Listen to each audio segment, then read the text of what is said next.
This is the KoperCrabb podcast.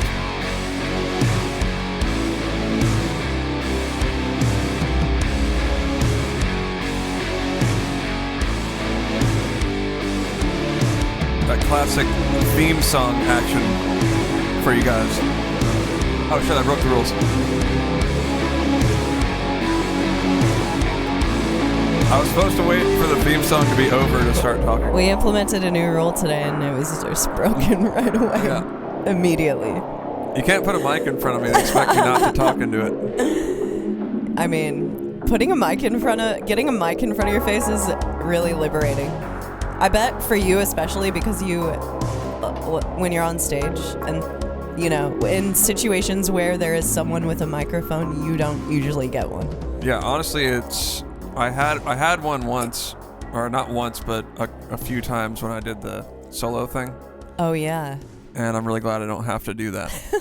Because if you don't feel like talking to the crowd, you have to. That sucks. Yeah, I keep it pretty routine. I don't talk very much to the crowd. I say the word fuck a lot. But I think that's just a thing that I do on stage or off. Move it, fuckers! Yeah, that's Get pretty old wrecked. school. Speaking of old school, check it out from the vault. Oh, dude. That Earth Crisis Yeah, tee. that's right. Does it have anything on the back?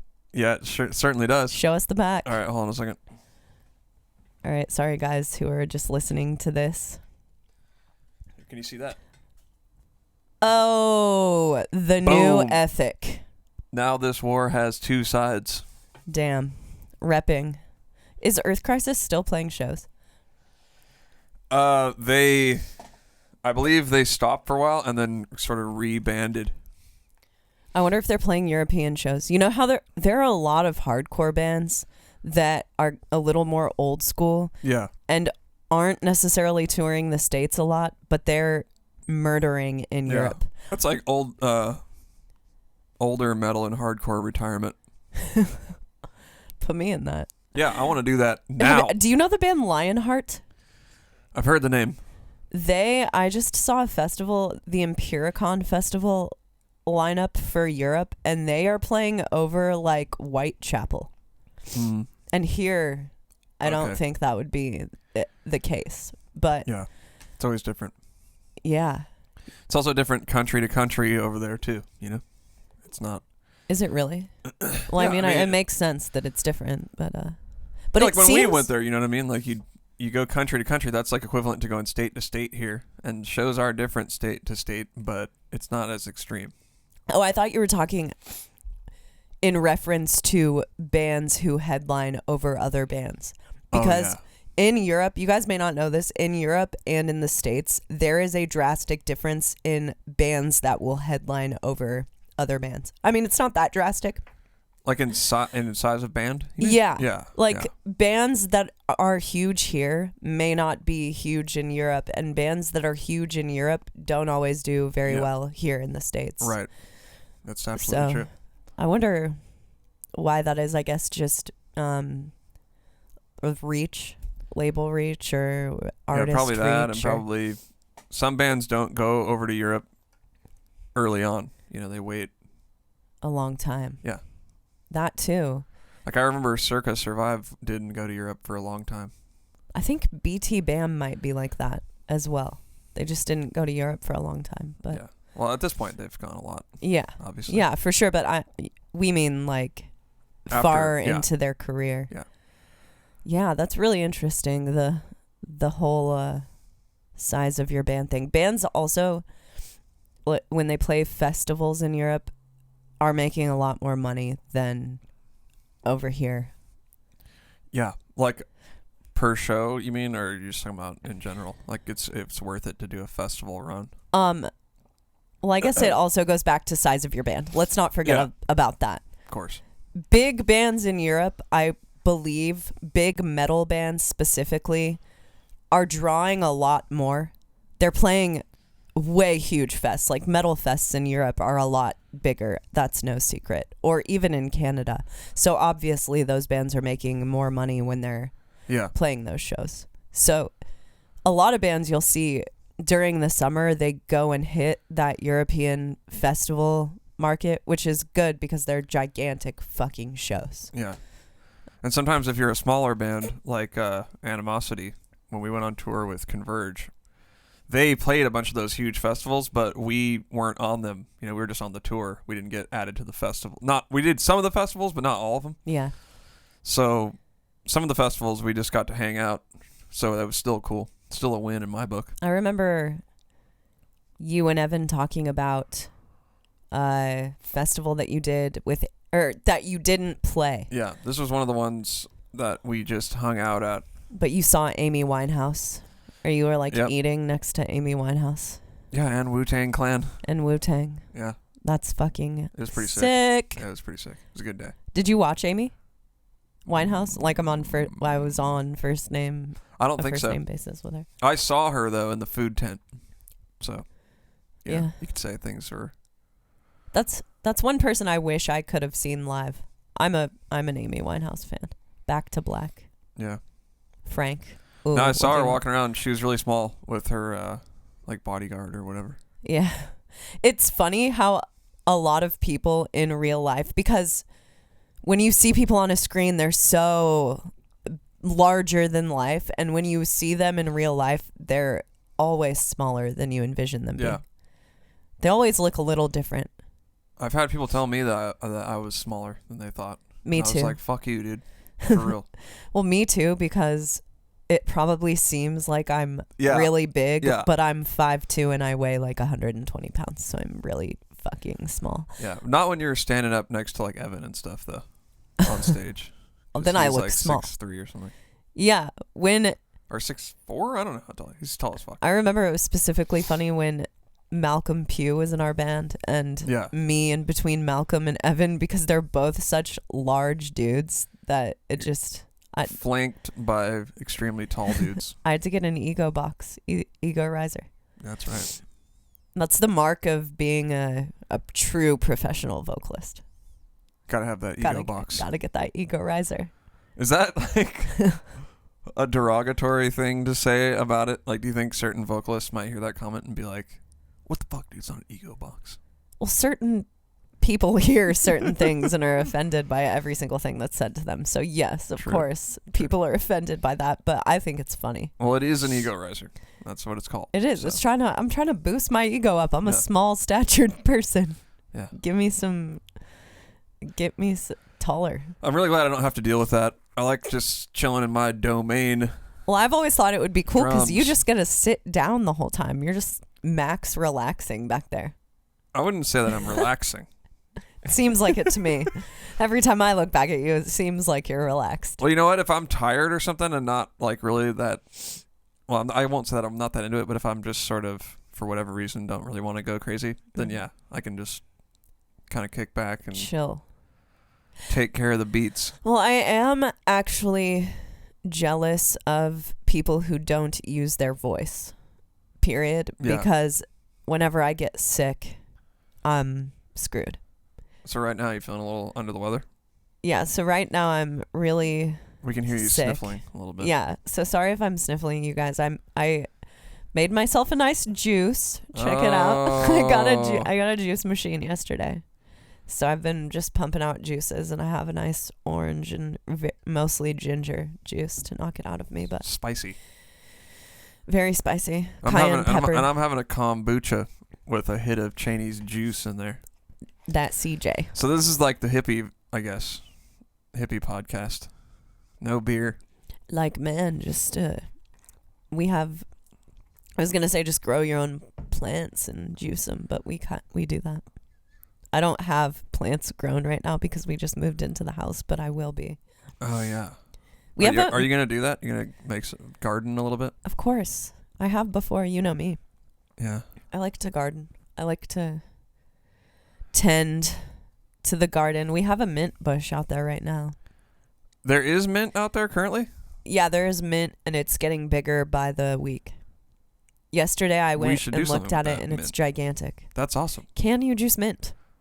We're going to find out. I'm going to next try. Week's episode. We'll let you guys know.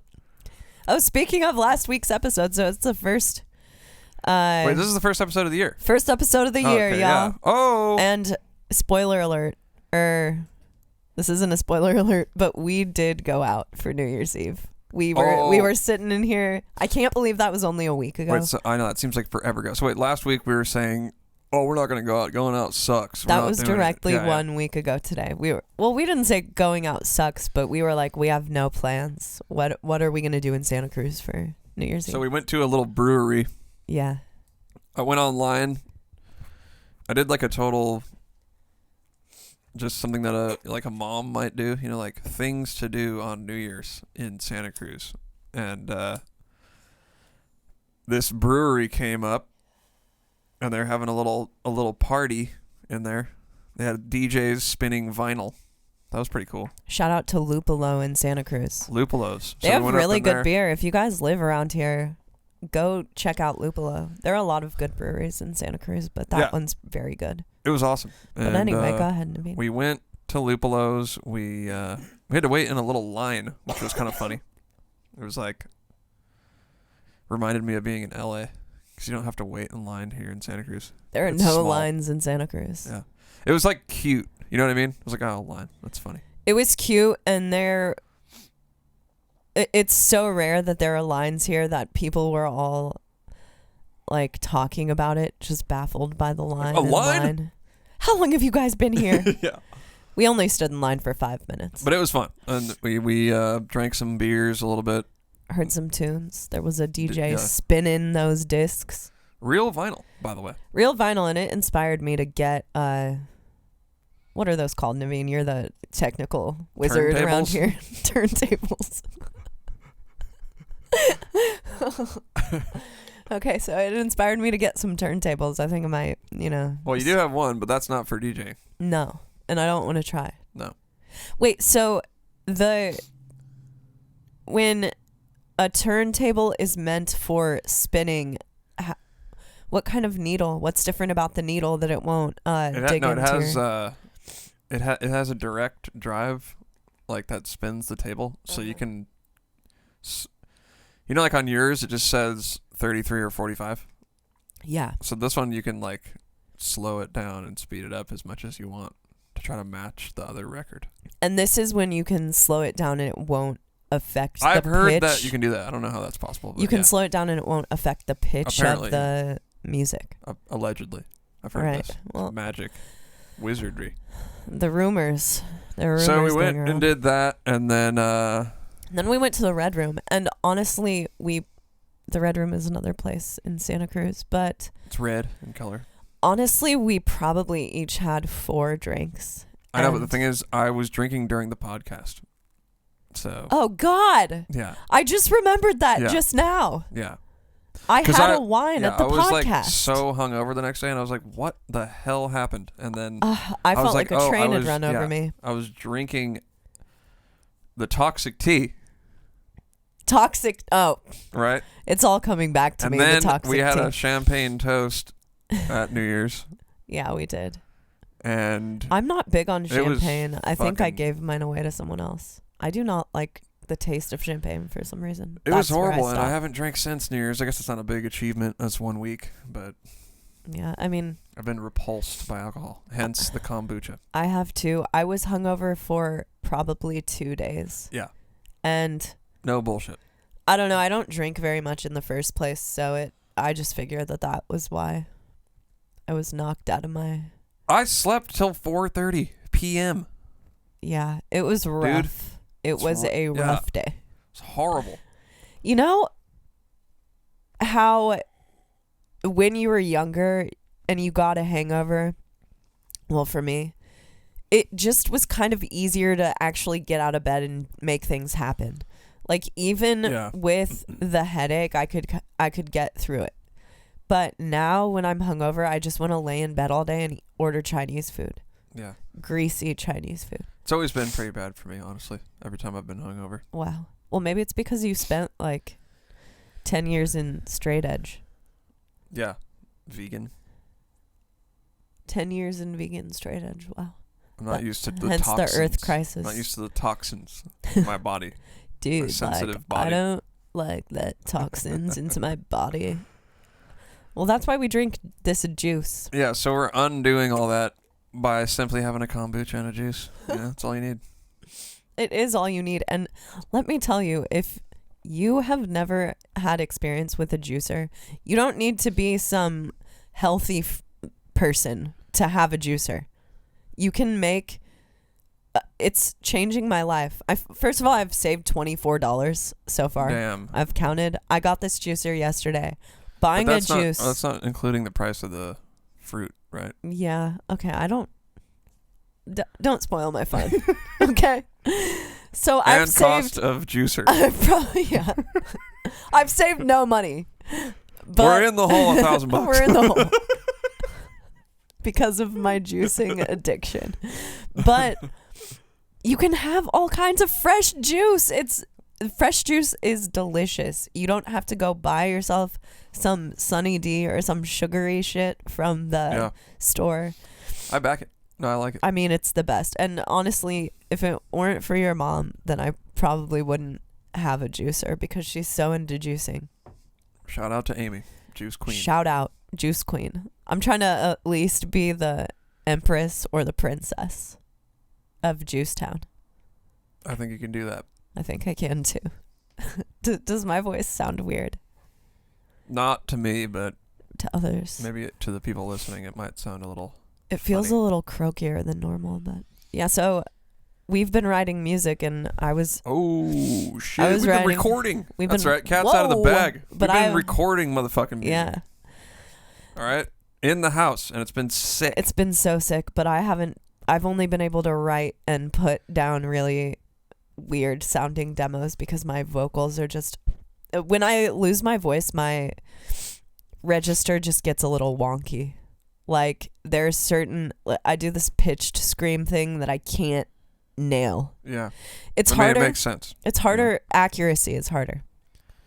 Yeah, it makes sense. And on tour, it's super brutal when you lose your voice. It is. And but it hasn't happened as much lately. Well... in the last couple tours. No, it hasn't. But it's guaranteed. If we're on a winter tour, in the States specifically, I'm for sure going to have sinus infection. Yeah, I mean, I always get sick on winter tour, at least. Yeah. You've been just awfully sick on some tours. The Whitechapel tour, you had a tooth thing. Do you remember that? Yeah. What happened to you? I had like a bunch of dental work done right before, like literally the day before the tour. And I don't know. I think my body just... I mean, I have my own like bro science prognosis. Yeah. Prognosis, get it. That's a good progressive metal band name. Prog, and then GNOSIS. Yeah, that's like probably a dad band on Rigs of Dad. But yeah, so I got some sort of, head cold or whatever, flu, and I think it just made, because all that stuff's connected, right? All these... I believe so. Nerves and all your face and your teeth. Yeah. And it was just murder, like my teeth 24/7 for like 2 weeks. Just man. The worst pain. Yeah, it was awful watching you go through that. I think that you were actually like moaning in misery. Oh yeah. Like, it's horrible. The only thing that helped though was Advil. That's the only thing that worked for me. Yeah, I remember you taking a Vicodin and saying that didn't help at all. Yeah, it was like I took the Vicodin because it was really bad one night, and I came across one. Excuse me. And I don't do that. Chaney, you know me. I don't do any of that sort of thing. I think that's very horrible. I think it's a fucking plague.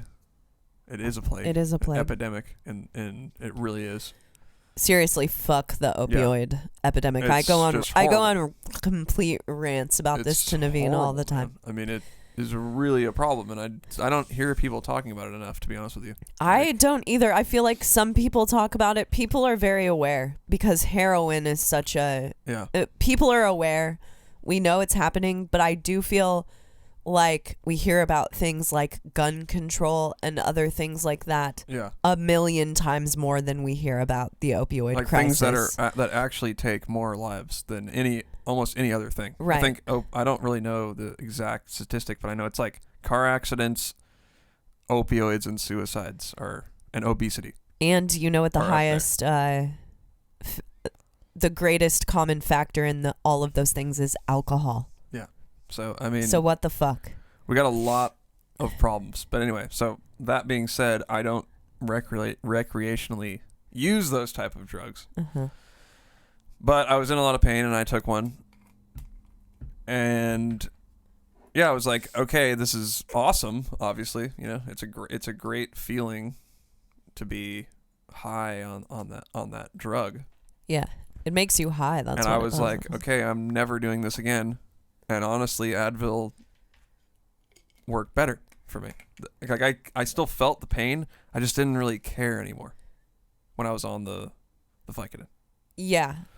You know, whereas the Advil makes the pain just dissipate. Yeah, I wonder what the science is behind that. Because that's been my experience as well. If I have any pain or a headache of any kind, Advil will knock it out. Unless it's a hangover. It won't completely knock it out. I take Advil, but that's not doing anything. Yeah.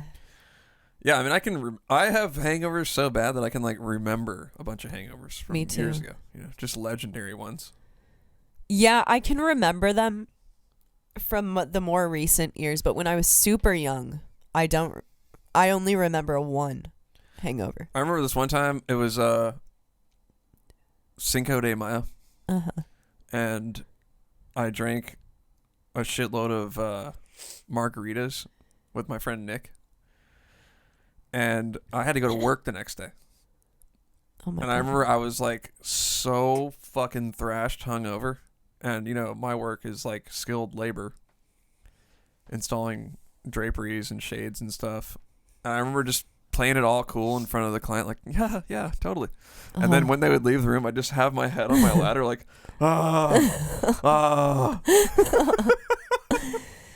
so bad. Wait, I don't know.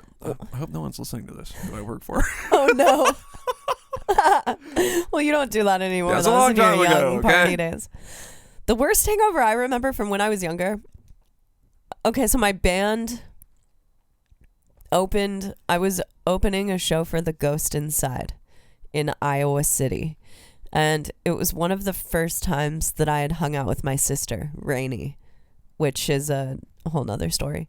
But, and because I was playing, I got like dollar shots from what I remember. And so Rainey and I were hanging out. I had just turned 21. And I drank 11 shots of tequila back to back. And not a good idea. I only remember about 2 of them. Not a good idea even if you're like a grown 300-pound man. Yeah.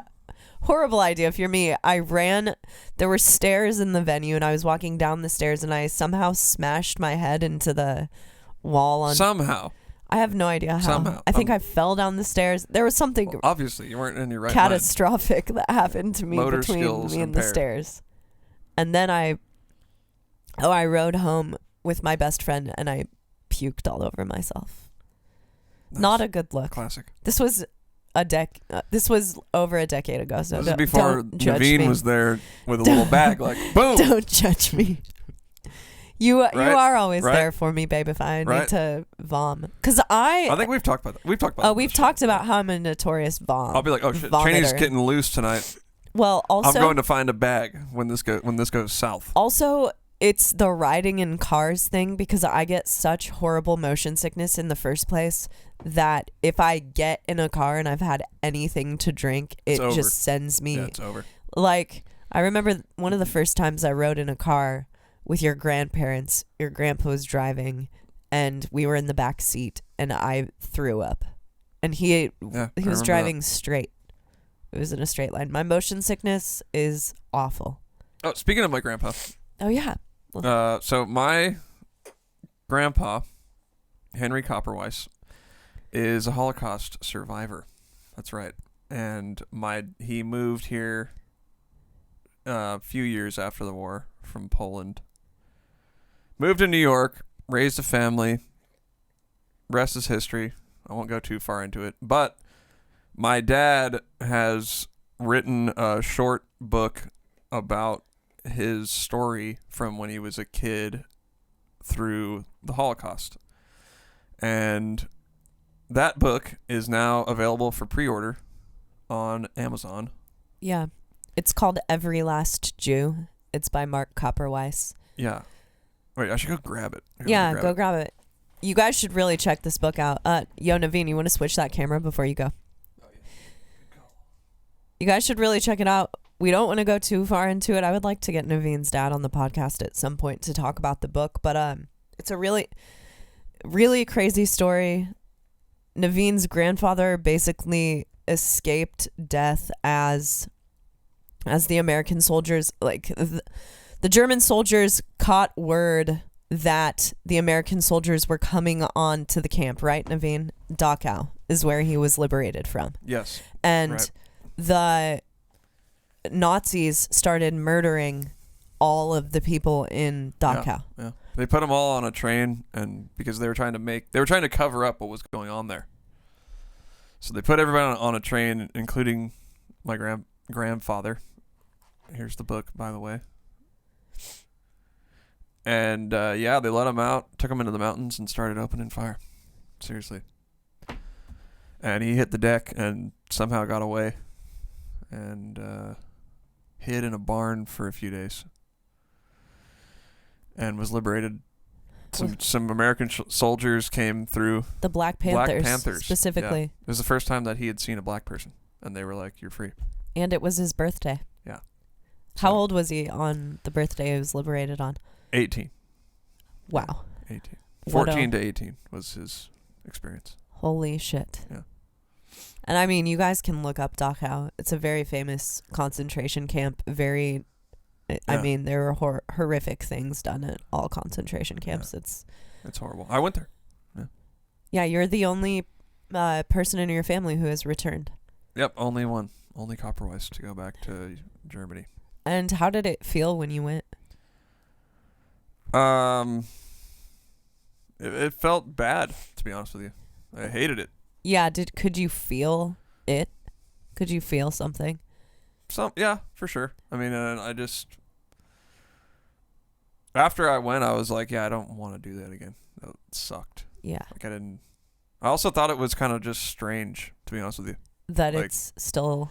Yeah, I mean, I get the importance of keeping it around, but I guess for me, I'm thinking about my grandpa being at this place, it's heavy. Yeah, I guess the thing about it is that your grandfather is probably of the younger crowd in the Holocaust. Yeah. I would assume that there are 10,000 or less survivors still living. Yeah. And he's one of the last ones. He's one of the last ones, and at some point it's not going to be a direct connection that my grandfather went through this and it feels really fucking terrible to be here. At some point it's a really big reminder of something awful and how low society can reach. Definitely. How low things can get. So I totally understand about your sentiments, but I also think it's really important for it to be there, and I'm sure definitely. And it was just also kind of heavy, like going to, being the first person in my family to go to Germany, let alone a concentration camp, and then going from there, we played a show for some other kids my age, and it's like their grandparents were probably Nazis who were killing my family. I mean, that's just probably what happened. That is insane. And so that part of it I thought was actually sort of uplifting in a way, that it's like it's cool that we have peace. Yeah. I mean, you hear about all this trouble every day type stuff on the news and whatnot, but there was a time where like Europe was at war with each other. Absolutely. I mean, we take that for granted because we're like, yeah, cool, we'll go to Europe, it's awesome, and French fries and all that stuff. But it's like Europe at war with each other. That's heavy, man. Yeah, it's very heavy, and it's I don't know. I think that people do still remember that and feel that and want things to be different.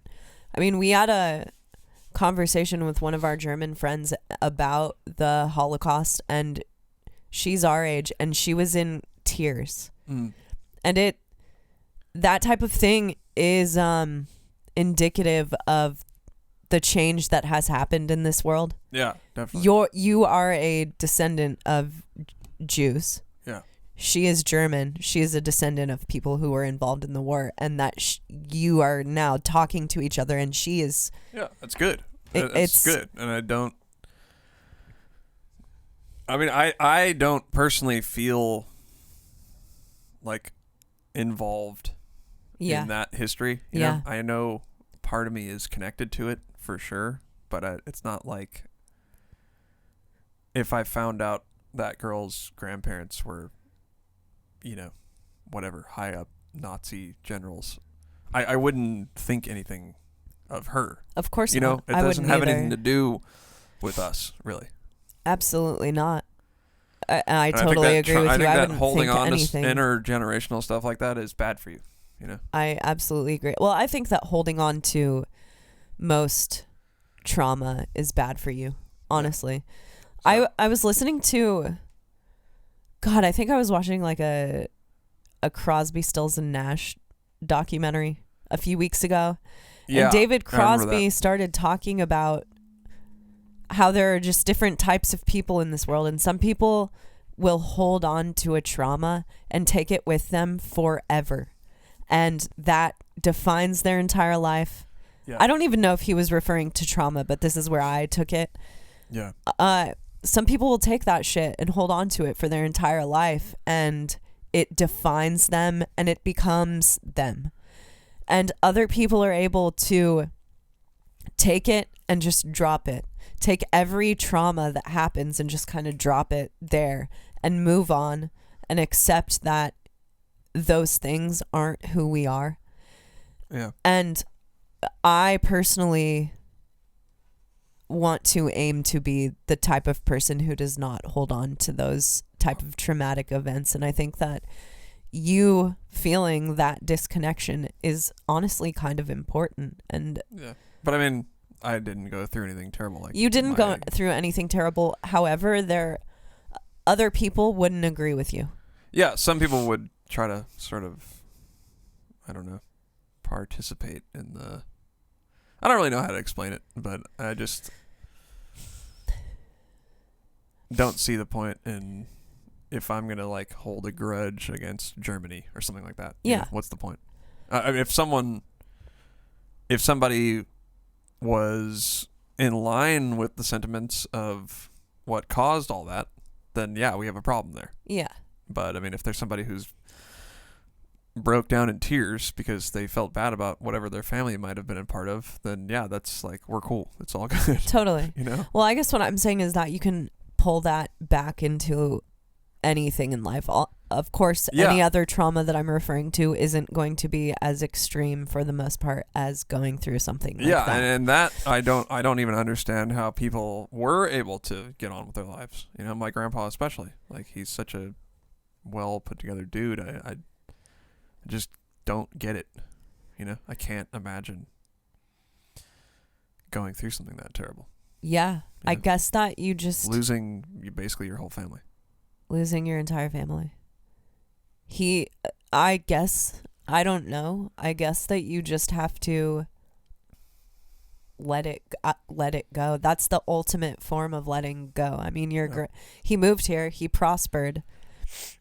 He did what he wanted to do, for sure. He had 3 beautiful kids. He's got a gorgeous wife. He's got amazing grandkids. He built an empire, and, it's just crazy that I think that if someone can do that, then anything that any of us are going through, right? We can let go of that shit. Yeah, you can probably move go on to work and make music. Yeah. Without having any emotional problems. Seriously. Yeah, I needed to hear that because I definitely catch myself falling down the rabbit hole of feeling sorry for myself. And even though I know what I'm doing, I'm aware of it. It's still hard for me to not ever do that. Yeah. Well, it's easy to get caught up in the moment and kind of sulk for yourself. Yeah. For a second. And I'll even be like, dang, I'm doing the thing where I feel sorry for myself and I wish I had more time to just work on my projects and all that. But, it's just sometimes you just don't feel that good.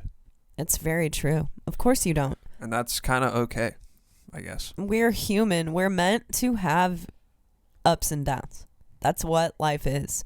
And most of the time, if you see someone in who you consider to be successful, it's because you think that they have no struggles. It's because you're just seeing like the bright awesome and part. shiny, awesome part of everything they do, and not all of the bullshit that they have to go through to get to that point.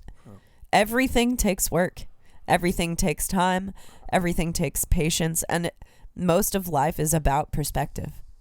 Yeah. Like, there's someone out there who thinks that our band is fucking killing it. Right. But for me, I'm looking above us and I'm saying, God, we have so far to go. There's so many things I want to do. I don't, Yeah, like we're just getting started. We're like, we haven't been on tour in like 6 or 7 months or. Yeah. Things can. I've found that it seems like things are permanent. Whenever anything's happening in my life, I'm just like, okay, this is it forever. Mm-hmm. And that's not good. A good way of thinking. And that's something I think that at least I've taken away from a little bit of perspective, is trying not to get caught up in thinking that things are always going to be one way. Right. I'll think, yeah, I'm sort of feeling down right now, and maybe I'm not really as creative as I think I should be, and I'm spending a lot more time doing things that I don't necessarily want to do, blah, blah, blah. But then there's other times where I just don't feel like that at all, right? Like over the summer, I was just like, my life just felt so easy. Yeah. I was like, are you kidding me? This is a fucking walk in the park, like whatever. And we were living in a barn and whatnot. Yeah. Now it's like we're living in a cool house and our life is measurably better. But sometimes I'm still just like, whatever, just feeling bogged down. I totally can feel you on that. It I'm sucks. sure a lot of people can. But it's all good, It is It's all all good. good. That's really It's good problems to have, to be honest with you. That's really it. Most of the things that we're going through are just immeasurable compared to Easy. a huge trauma, a huge problem. Or not huge even dilemma. not even that. Just day-to-day stuff, I think. I think for creative people and musicians, it's frustrating more than anything. Yeah, Because you time. want to just spend all your time doing music. Like if it was up to me, like ideally, I'd just maybe like work out for like an hour a day and then make music until 10 or 11 o'clock and then like watch TV for an hour and go to sleep. That would be fine. Yeah. I would do that forever. No problem. Yeah. So it's frustrating. Me too. And I'm sure a lot of people out there can understand me. It's fucking frustrating when you don't get to do that. Yeah, and I mean, it's hard to have a job and to feel tired all the time. I guess what you have to do with those things is just Man up. Man up. Because when you do keep in mind that this isn't going to last forever, it's like, okay, dude, then I'm going to like get home every night for the next month straight, and I'm going to write a part of this song, or I'm going to track, or I'm going to do another step in getting this shit done. And then at the end of the month, I'm going to have a song to look back on. Exactly. A lot of people spend, and myself included, a lot of time procrastinating, waiting, saying, I'll do this when I have this. I'll do that when this. And that's, it doesn't work, because you can sit and do that forever. You can convince yourself that right now is not the right time to work on it. Yeah. And like I said, I get caught up in that stuff too. Yeah, we all do. I'm so good at procrastinating that it would fucking. I'm the best procrastinator. It would make your head spin. Nobody loves procrastinating more than me. I'm the best procrastinator. I can't do impressions. But like, yeah, that is an easy way out, and I've told people this a lot. Like, if you just get a start one night, like let's say you work every day until whatever 6 p.m.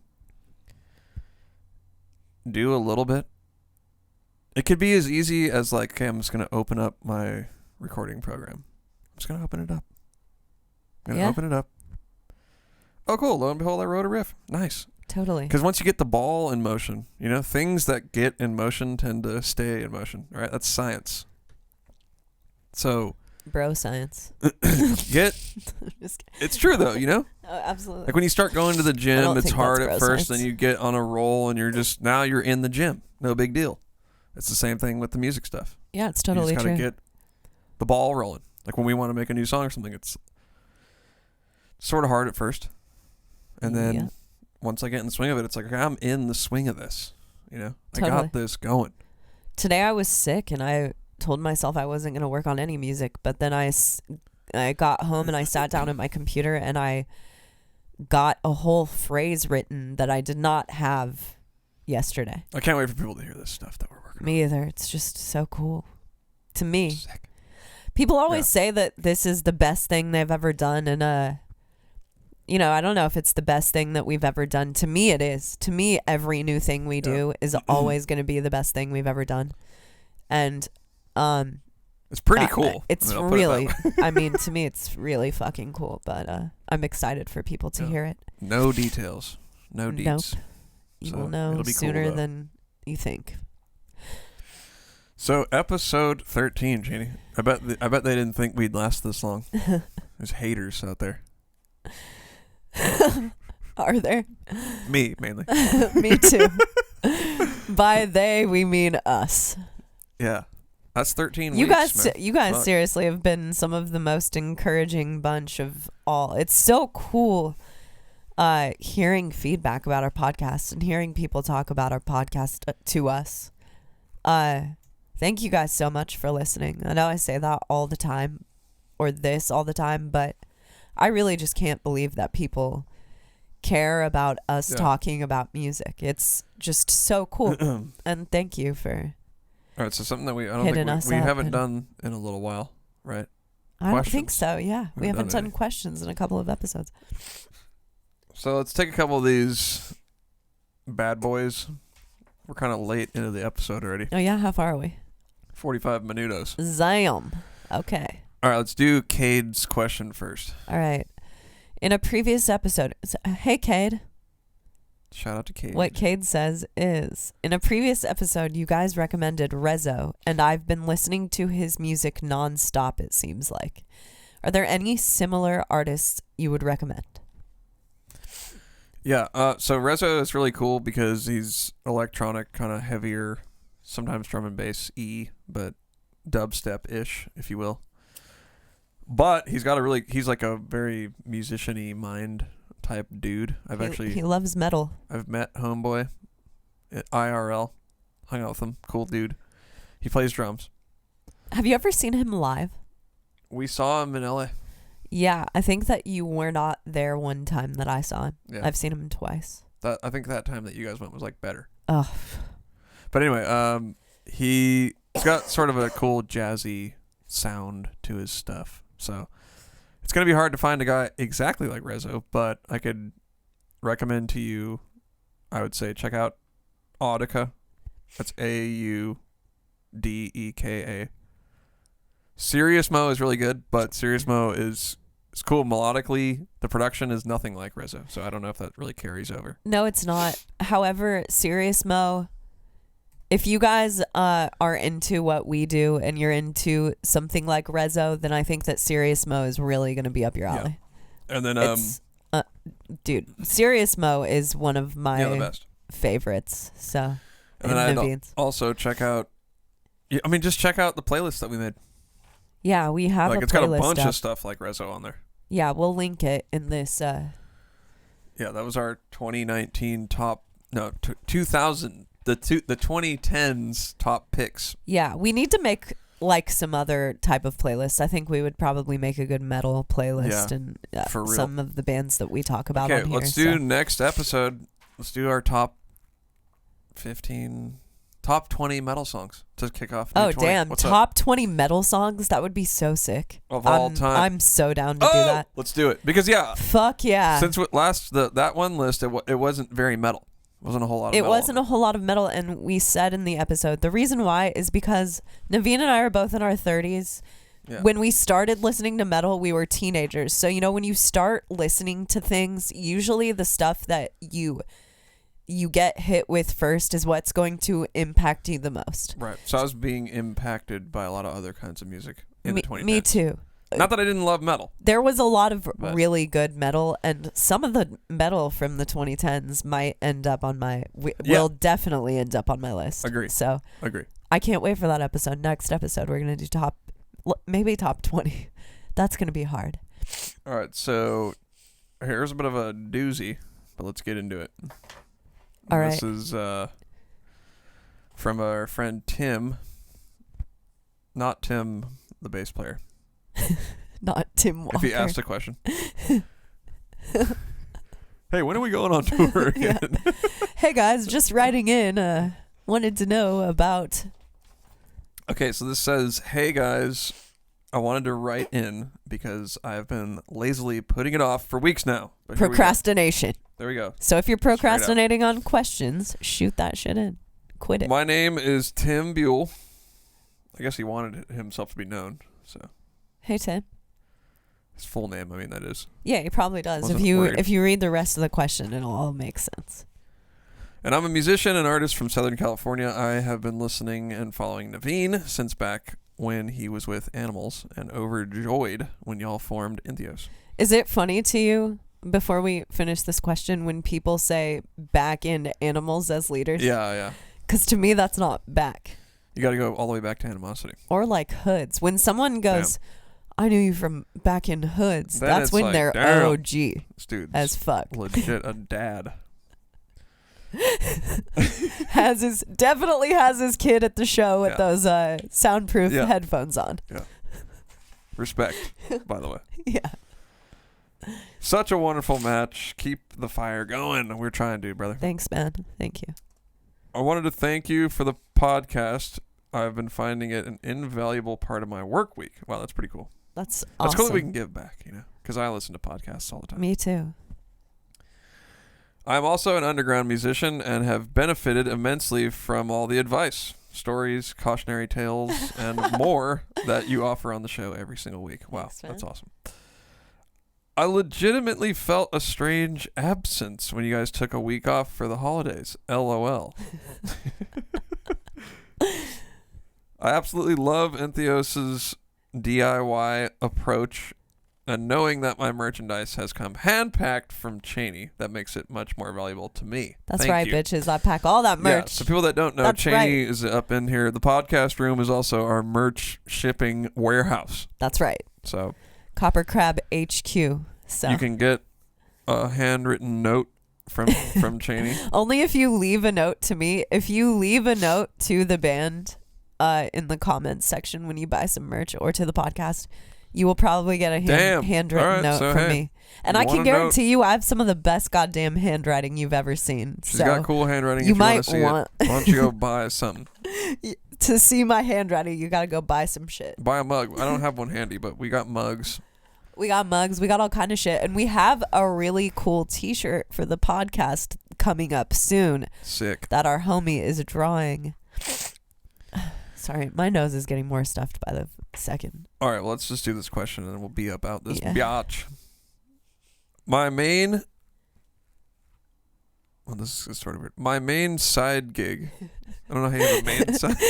Tim, how many side gigs you have, bro? My main side gig from my day job... No, I as guess our main side gig is being in a band. Yeah, okay, all right, that makes All sense. right, I feel you, Tim. Okay, my main side gig from my day job as a commercial video editor is a visual artist. Okay, that's pretty cool. Yeah, that's okay. I make Sick. album artwork and other surreal pieces. Did you show me this guy's I artwork? did. Okay, yeah, I did. That's very cool.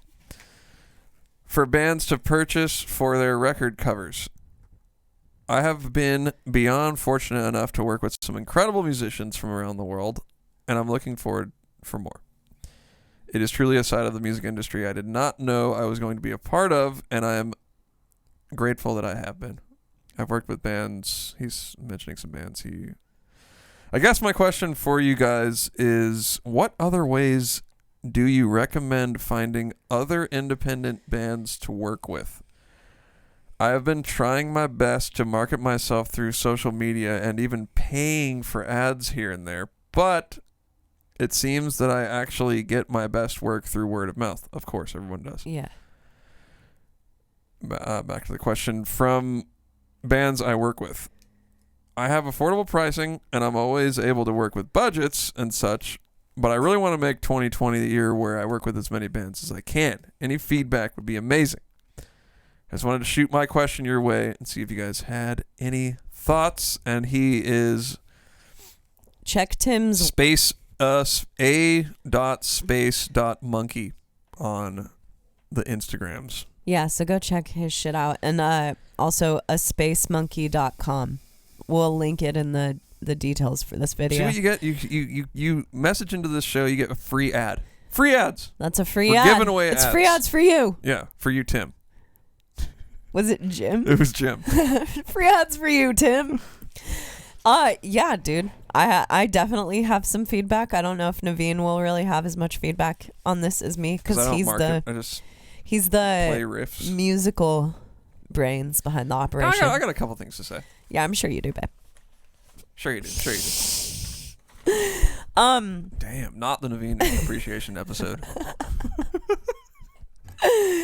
Okay. Okay, so how can he get more clients? What does he need to?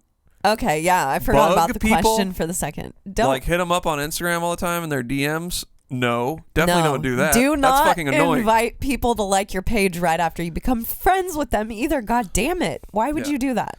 I think the best, since you won't answer. No, I'm gonna answer. Sorry, I forgot about the question for a second because I was too busy making fun of Navene, and thinking about my goddamn plugged nose. But Tim, one thing that I would advise for you to do, and I do this all the time, post your stuff into music groups on Facebook.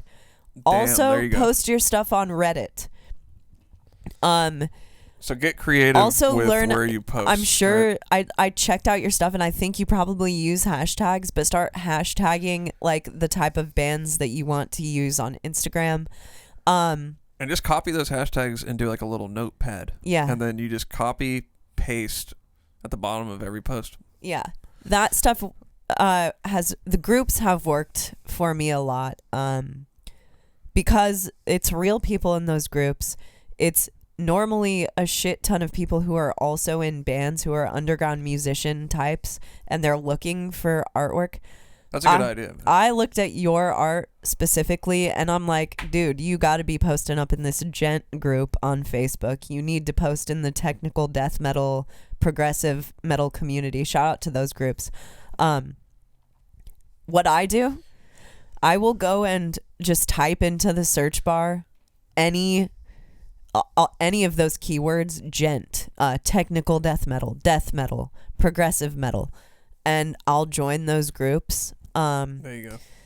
And then I'll post my shit in there if it's okay. Some of the groups don't allow you to post stuff, but other ones do, and people are in those things all day, and your art is really good. You should be getting work. Your stuff is sick. Maybe someone will hear about you from here. Paying for ads. Okay, so here's the thing with ads. What I've found is that a lot of the time it's annoying for people to get ads unless they know about you. Some people will click the page like thing, but a lot of the time I think that it will really benefit you when you're promoting to people who are already aware. Yeah, like a mid-level kind of thing. Yeah. So, I mean, I don't know if you felt that it's useful to like pay. I don't know how many likes your Facebook page has on it either. But that stuff's important. Sometimes it works but what I was going to say is that stuff is important, but really when you kind of have more people that you can target to. I think that the groups and things like that for now will help you get more of an organic reach. Yeah, I think. Which is an important thing. You don't want people to only be liking your page because for some weird reason when they actually have no interest in what you're doing. You want them to be connected. Yeah, and you also don't want bots engaged. to like your page. You don't want fake profiles to like your shit because some of those paid promotions, they will get, if you're dealing with a page that only has like 50 likes on it or something, your stuff isn't getting marketed to the right type of people, I don't think. Sometimes it works to reach out to bands. Probably more often it would work to reach out to like lower level bands.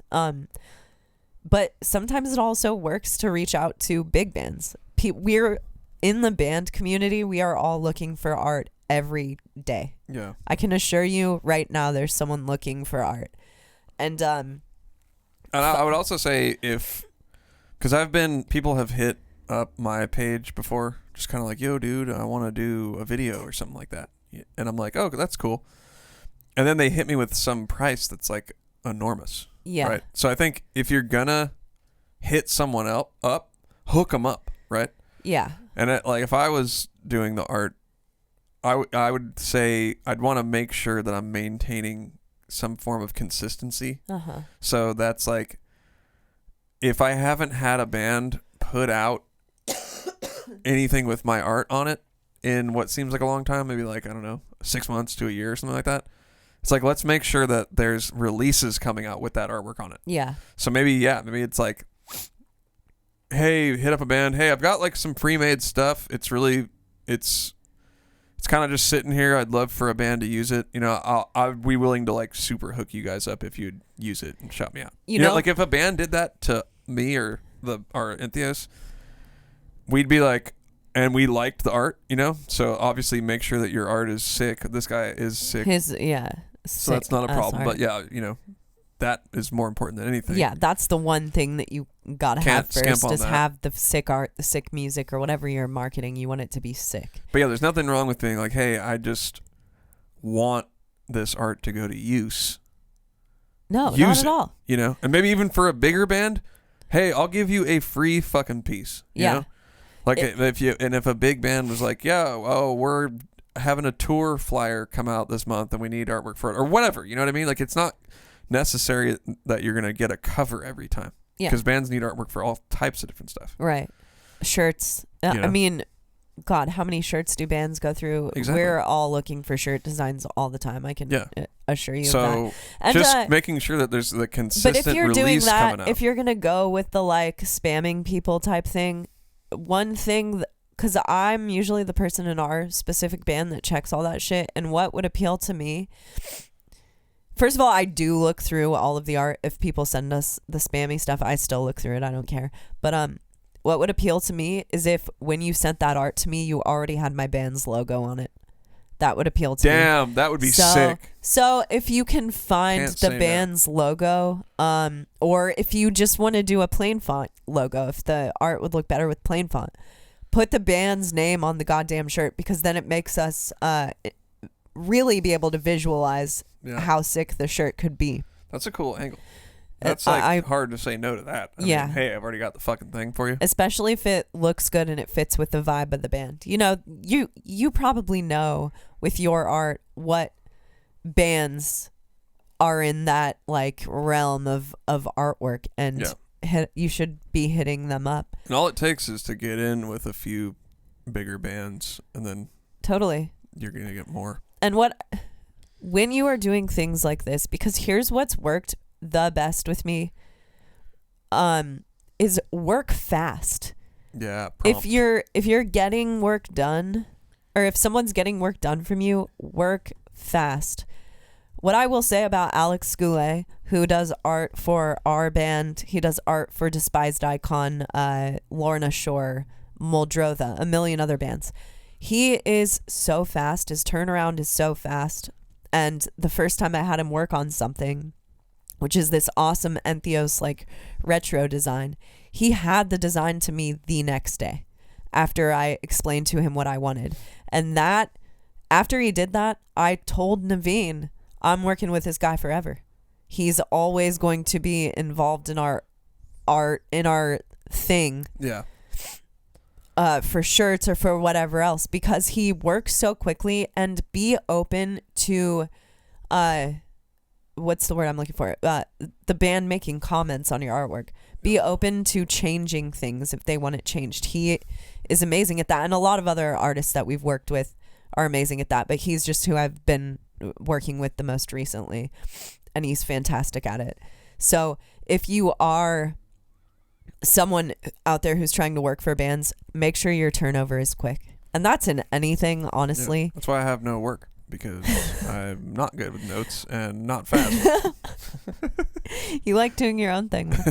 But all the people who are like content creators for bands is really what I mean. Like Randy Edwards, who's a photographer, would be another great example of someone who turns over work very quickly, because Randy will shoot a show and he'll have a video edited an hour after the show. Yeah. And that's the type of shit that will get you hired over and over and over again. So, yeah, man, groups, be quick, be an efficient artist, be easy to work with. All of these things are going to help you. Don't be annoying. I mean, people have, there are people who I won't work with again, not necessarily in that field, but with other things, just because there's been like tension in working with them, and they don't like, if you're unhappy with anything, they don't want to change it, or they act like it's a big deal, or and you can tell when you're on the band side working with someone who's just like, oh yeah, no big deal, I got this, as opposed to the other thing. It's just that comfort level. It's really what it is.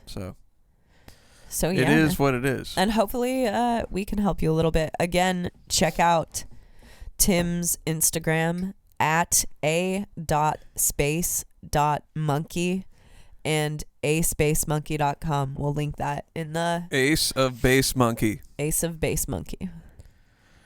All right. We'll link it in the details. I think that's going to put episode 13 in the books. Excuse me. Chaney, what do you think? Yeah, I'm pretty down. I have a headache and she's got a headache. We sinus still infection. Did this motherfucking podcast for y'all. We still did it. Thank you guys for listening this week to our ranting and raving. Hey, I'm proud that we've made it to episode 13. Let's see. Let's keep it on a roll, right? Yeah, we're going to keep it going. The fire's still burning. What's the goal? I don't know. I watched like a Joey Diaz today that was like 547. I'm trying to get that far. Damn. 547. We're going to need to go out and do some cool stuff to talk about. Yeah, we've got some cool interviews coming up too. And we're going to NAMM next week. Oh shit. Cup in the mic. We're going to NAMM, so we'll have some stuff to talk about after that. Hey man, we'll see you guys next y'all. week. This is for top 15 metal songs. Oh, this is the KoperCrabb podcast. That's right. Peace.